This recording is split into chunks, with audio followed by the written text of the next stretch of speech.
Plastic আছে। না না প্লাস্টিক হ্যাঁ মন বলছে হতে পারে।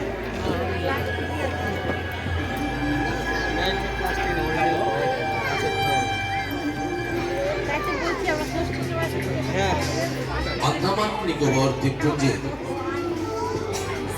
জারোয়া সম্প্রদায়ের যে জীবন কাহিনী, আমরা যুবক ক্লাবের পক্ষ থেকে তাদের এই জীবন কাহিনী আপনাদের মাঝে তুলে ধরেছি।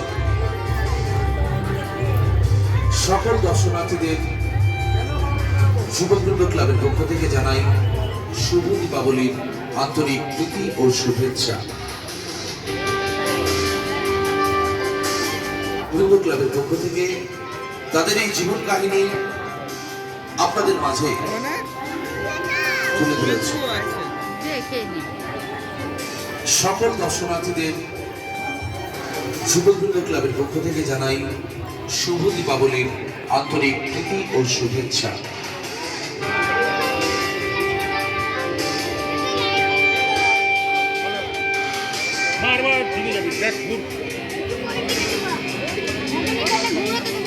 কিচ্ছু না চা পাতা